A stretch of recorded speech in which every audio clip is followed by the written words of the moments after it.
Okay. Well, I have a handout for you, and it has, I think the Spanish is correct, but I don't know Spanish. But I tried to make sure it looked like the translation that already existed. It's in, Sarmiento has an edition. Okay. And it's half Latin, half Spanish, so it's from there. So if it's hard to follow, maybe just meditate on the text. All right. So this has been a very interesting project to me. I'm grateful for it because of these recently edited texts on Vitoria that we didn't have before on matters that aren't connected with judicial philosophy, and for looking at him in his context. And so I'm particularly interested in this notion of willing and how it reflects a lot of the later medieval discussions and also figures at the University of Paris. Okay. And so it's basically the late medieval scholastic tradition, as far as I can tell, mediated by Paris, and then also Thomists, the most principal being Capriolus, who in the middle of the 15th century, he was in Toulouse. He wrote a defense of Thomas Aquinas against a lot of the later medieval scholastics. So you see that Vitoria always reads Capriolus and Thomas de Vio Cajetan, who had been in Italy. He published his commentary as well. Those seem to be the biggest figures as far as I can tell. He's aware of other Thomists. He mentions by name Peter Crockert or Peter of Brussels, who was his own teacher. I can't see too much of a strong influence, though, at least in the published writings. And when he mentions it, it's not much there.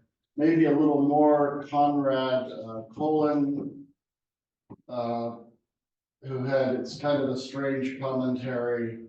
It's mixed in with the text of Thomas Aquinas. He seems aware of that as well. Sometimes he mentions Conrad. But the principal ones are certainly Capriolus and Cajetan, which isn't normal for people at Paris at the time, right? If you read his contemporaries at Paris or people a little afterwards, they aren't citing Capriolus or Cajetan. Okay.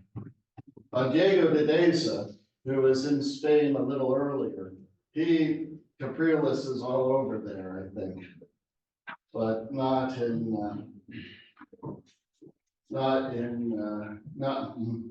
people at Paris. So I think that when we look at Vitoria on the will, how he kind of extended or developed or changed Thomas's account of human action, it's helpful to look at him in this context. Now, there's a whole host of issues, but I kind of have three that I'm interested in. First involves the object of the will, because it seems to me very significant when I work in medieval philosophy. Occam's change in thinking about free will, where Occam's view is much like the view of free will that many people have now, where you can will something evil, you can will somebody else's good more than your own, you can will whatever.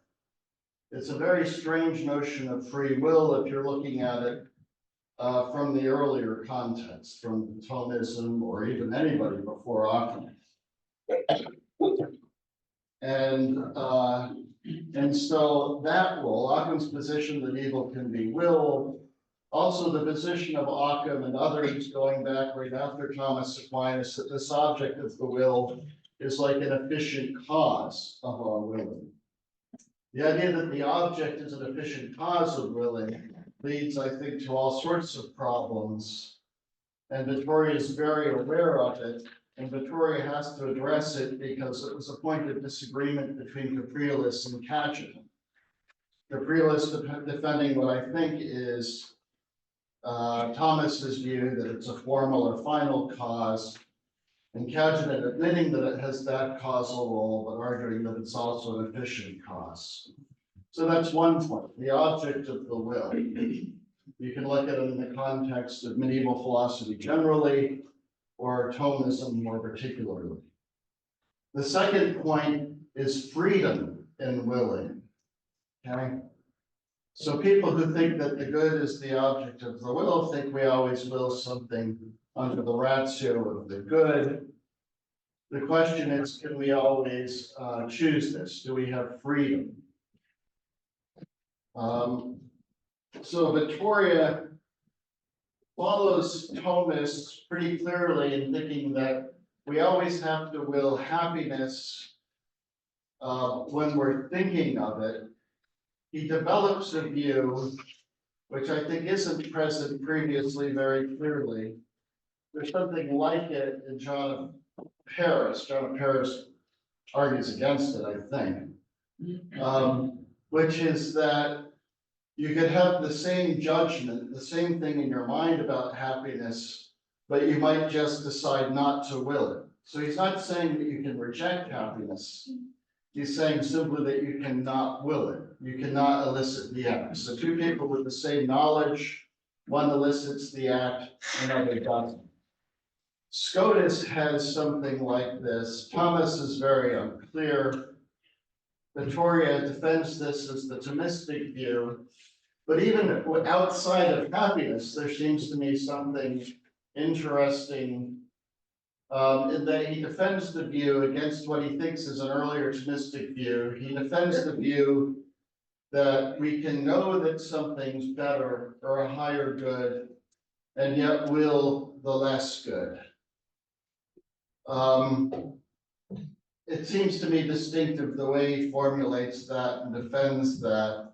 And there, I really don't think the previous Thomists are so clear. I think he's just developing this because of the controversies at the time with the people at Paris. And the third point is, how is this object made present to the will? You had later medieval thinkers say, maybe just you don't need to judge that something is good, you just need to apprehend an object and you can will it. Like the angel apprehends a quality with God, and he doesn't judge that it's possible or impossible. He doesn't make a judgment at all. He just wills it. We don't find Thomas thinking about this. Vitoria provides, I think, a pretty clear explanation of why you need to have a judgment in action, not just apprehension. There are some interesting things there with John Nature and others, but that's just the general picture, these three issues that I'm looking at.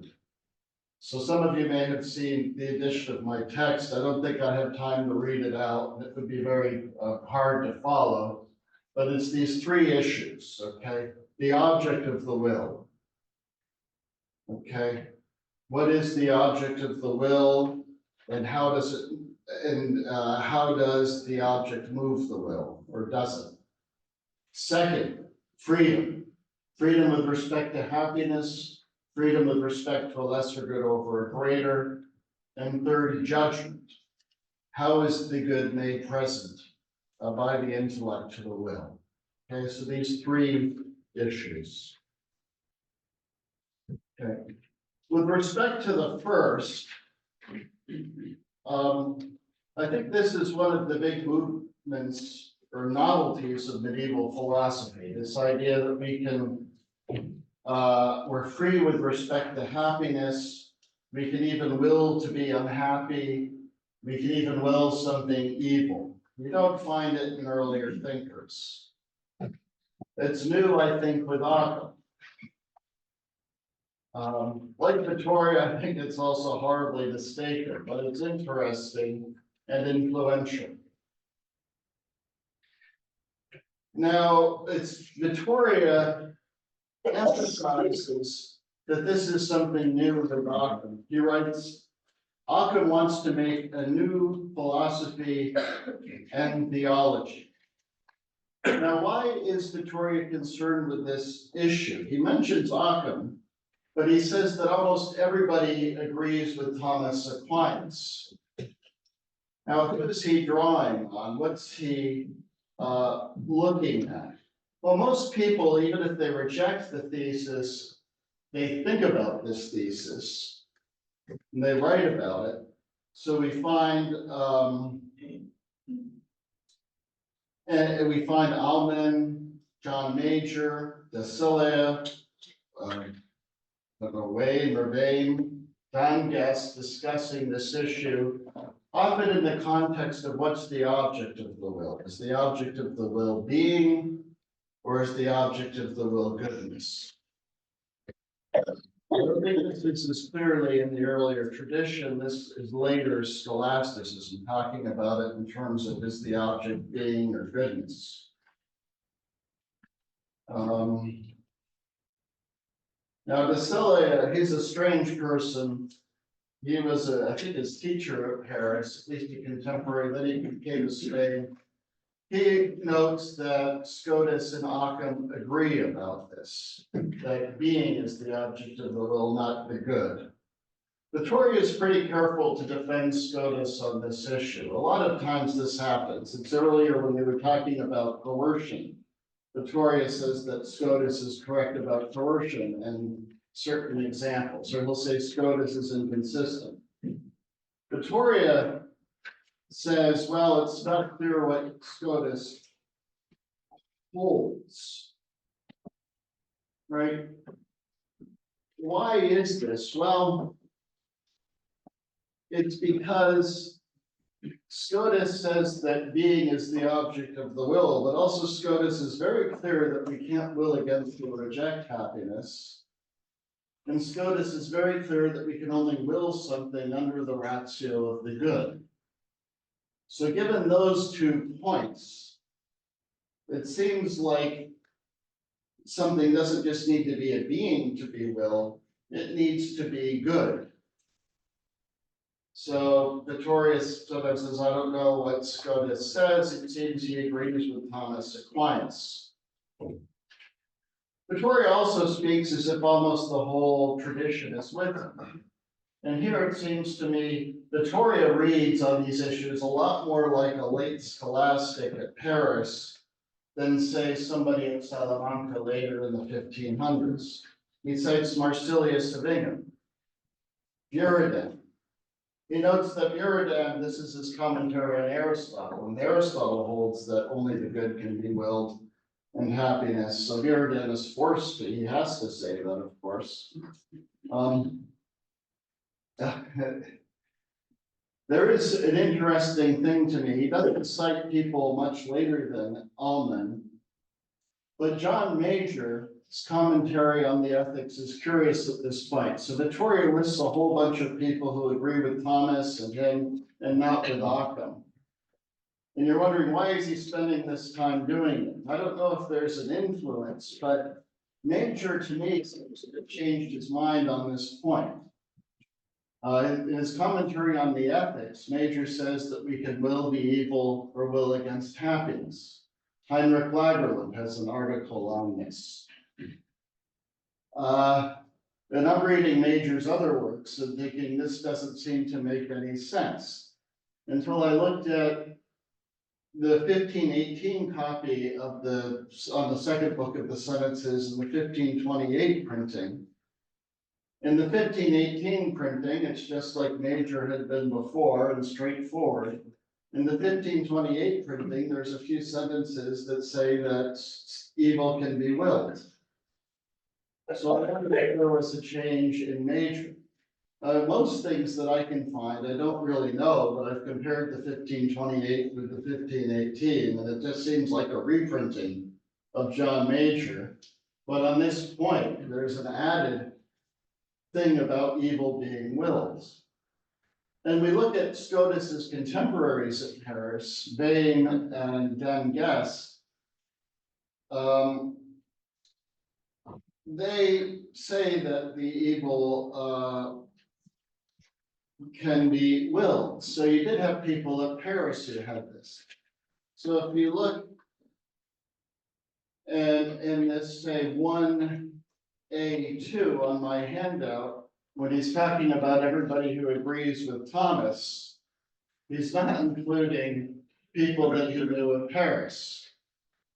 Now, he may not have known about Major's change of mind, I don't know. But,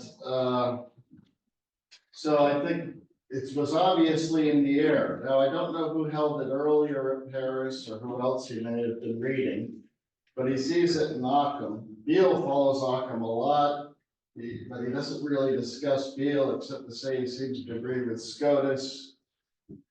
And he doesn't mention other names. Okay.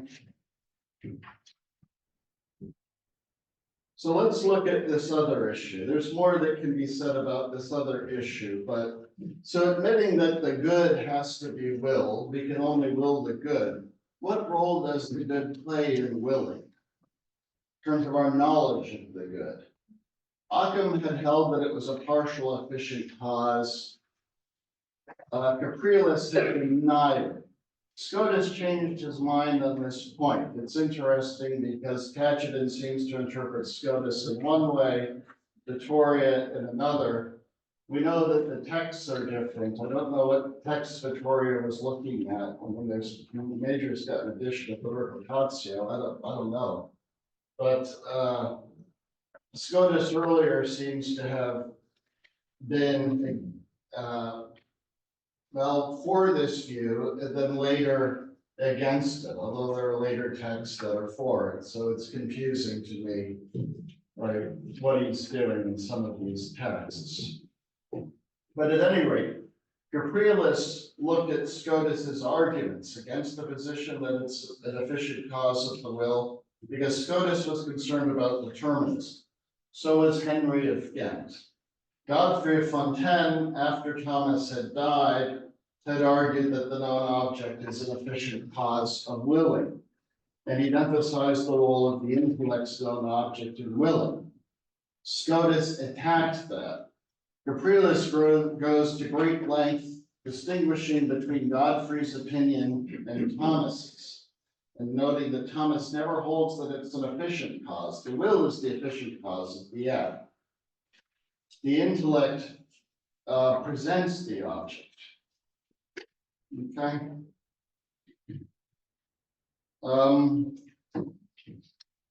Now, an interesting point here is his argument and how this is based on the distinction between exercise and specification. So the liberty of exercise is whether to perform an act or not. So I can see the picture of Jose Ortega y Gasset, and all of a sudden I can't see it anymore. I can't see it. What's wrong with me? And you respond, what?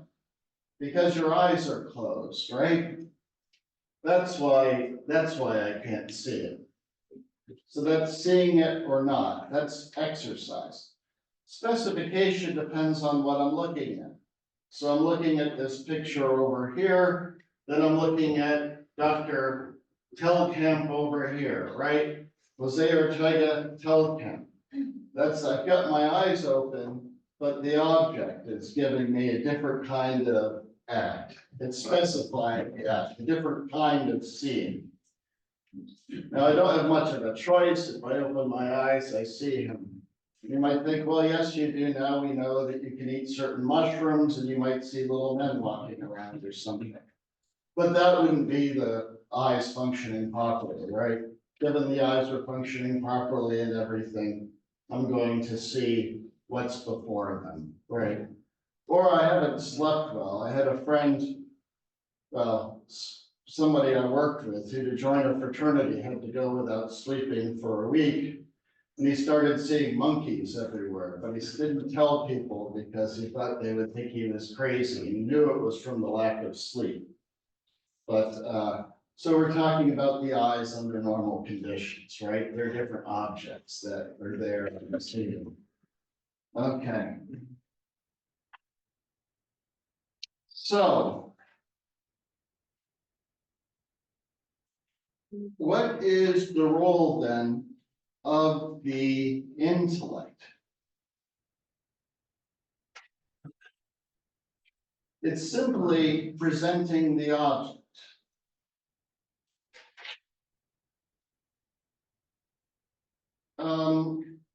Vitoria gives an argument for it, which I think is either unique with Vitoria or he just thought of it at the time. He says that, well, for the will to elicit an act, it just needs to have an object. Now, presenting an object is not the same as being an efficient cause. So therefore, the will is not efficiently caused by the intellect, knowledge. He uses the example of fire and heat. It's different from Thomas's text. We can talk about that if you're interested in Thomas's text, but it's a more fine issue.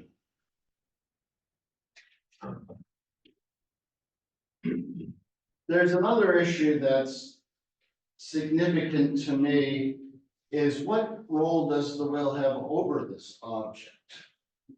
Okay. Now, somebody like Kaginen or Capriles seem to think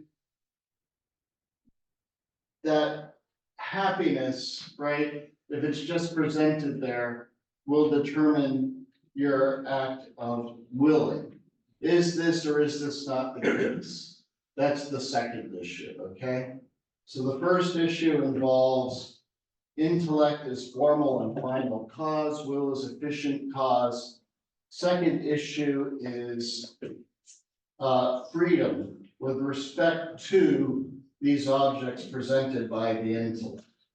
So my intellect judges this water is good to drink, right? And then am I going to do it or not? And what's the good? I'm not sure that you know what the good was in that act. Was it because I'm thirsty? Was it because I wanted to prove an example? That would indicate what action it is. I don't know if you can judge my interior emotions here. Okay, but at any rate.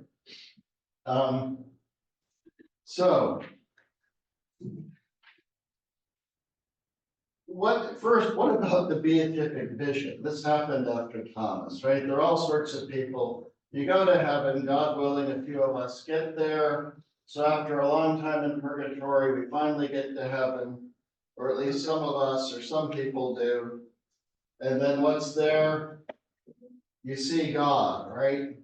The vision of God. Okay. Are you forced to love God there, right? There are all sorts of later medieval discussions, like, can you see him without enjoying him? Can you see him without loving him? A lot of people at the time in Paris reflect these late medieval views. But Thomists are a little stuck because it's hard to see how clearly seeing God, you could be free not to love him. But you don't want to say that you're coerced. And Thomas's texts are difficult as well. In the Prima Pars, Thomas states that, well, if you see God clearly, you're not free to love him or not love him. You're just going to love him. In the first part of the second part, Thomas says that, well, think about exercise and specification with respect to any object. And he doesn't include loving God. He says, with respect to exercise, we can choose to will or just refrain from willing with any object. But it's only particular goods that we can choose between, right? So, is he contradicting himself? Right? The traditional Thomistic argument is no. Kaginen says, you're not necessitated by the object so much as by the nature of the will, which is towards the universal good and happiness, and God fulfills that in all of its qualities.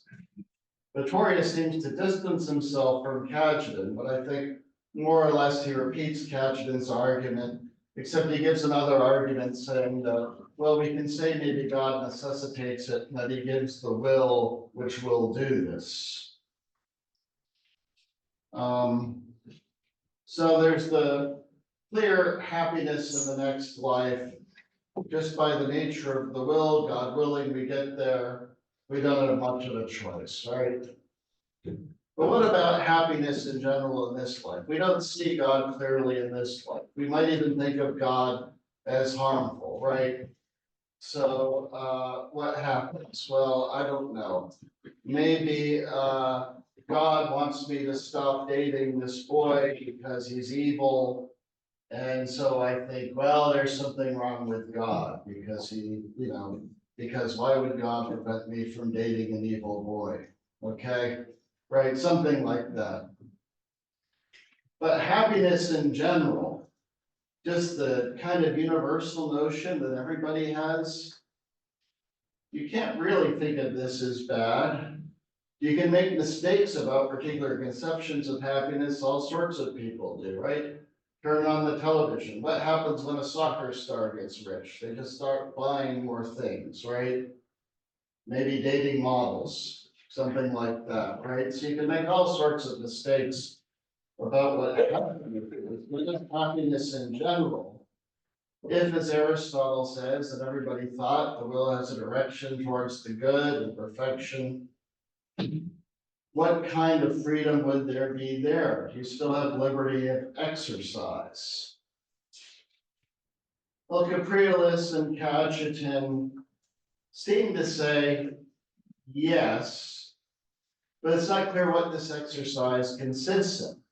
Is it just the will exercising its power over the intellect to think of something else, right? We might not always be thinking about happiness or something. We might think about our 12th beer or our 12th glass of wine, okay? If you're Italian, I don't know, well, they have beer too, but, right? So, or tequila, right? Probably your 12th glass of tequila would be even worse than your 12th glass of wine, but at any rate, right? You might think of something else. But Vitoria brings up something that's curious, where he says, well, suppose you've got two people thinking of the same thing. Somebody might just not will it because they're free not to will it. I don't find this addressed by earlier thinkers. Vitoria says that Cajetan and Capriolus say that you couldn't have a different act. But he says they speak obscurely. Well, it's obscurely or it's not there, I don't know. I have to think about that more. But Vitoria seems to me to give a new argument that's much more like the arguments of the later peoples that appeals to experience. He just says, well, I'm able not to will just about everything. You can freely choose it or not. Right? The same thing happens when he says he's arguing against the older Thomists, certainly against Conrad Kellen, that we can will a less good in favor of a bigger one. And he says, well, I might judge something as good with like 12 things of goodness, something else is good with 10. My will can just direct me to choose the 10 rather than the 12. And he appeals again to experience, not to Thomas's text. To my mind, that reflects more kind of the late medieval discussions. Now, with respect to judgment, there are several interesting points. There's the general medieval interesting point, which do you need to have a judgment or not in order to will? And then there's the question of why, what's going on with these judgments? What's the argument for it? Thomas doesn't give an argument for this position, doesn't clearly state judgment is necessary, except whenever he talks about choice, he says there has to have been judgment before. But it really arose late in the Middle Ages. Vitoria, I think, gives a pretty good argument that if we just apprehend something, what explains our ability to choose it or to see one thing or another? We apprehend something as good. We make a judgment about it. This water is good, right? I'm going to drink it. Or providing an example for people in a talk, good. And so this is providing an example, right? That's a judgment. I'm always using a judgment. And he says, well, what about crazy people and children? They can make judgments, but they don't seem capable of free choices. I'm not so sure about that, but it's an argument and people discuss it at the time. And he says, well, it's not just any judgment, right? But there has to be some ability to reason. So you're thinking about it in general as good, right? So I might think, let's use the example from Thomas, right? I might think, right, or something is evil. Fornication is bad. This act is fornication, so I'm going to avoid it, right? Or I might think pleasure is good. This fornication is good, so I choose the fornication. There's a relationship between your opinions, reasoning. And reasoning is required for a really free act. And I think that this is a good point. It's present in Thomas, it's present in some earlier Thomas that I don't know if Vitoria has read. It has to be true as well. But we find this development of a Thomistic position that's not in Thomas's writings at all. And I don't see it as clearly, it's in Cogit and Capriolus to some extent, but Vitoria is purely concerned with the late medieval scholastics. And so just to sum up, there's more, of course, that I can say about it. But I think that by looking at Vitoria's discussions of willing and freedom, we learn something about Vitoria and early Spanish scholasticism. The context that he's working in and that he's responding to is one of late medieval scholasticism, and that's scholasticism at Paris. But he's returning to Thomism. Now, you might say, well, he studied with Crockett at Paris. I don't think he's necessarily returning to Crockett himself. He's reading Conrad Kellen, but he's interacting primarily with Cajetan and Capriolus. And I think you see this later in the 16th century, often in the other Spanish scholastics. People very often disagree with Cajetan, but Cajetan is always a partner in the discussion, right? I mean, very often they reject him. They read Medina's commentaries and it's just left and right. He's rejecting Cajetan. I think as time goes on, people try often to provide a sympathetic reading of Cajetan, and we find this in some of the later Italians in the 17th century. Very often doesn't seem to me to be in Cajetan, but yeah, okay, if this is, so you have a kind of a development of authorities in Thomism, and these two Thomists as authorities at any rate of a kind, even though you disagree with them. So at any rate, I think it's important for thinking about human freedom and for the development of scholasticism in Spain. Thank you.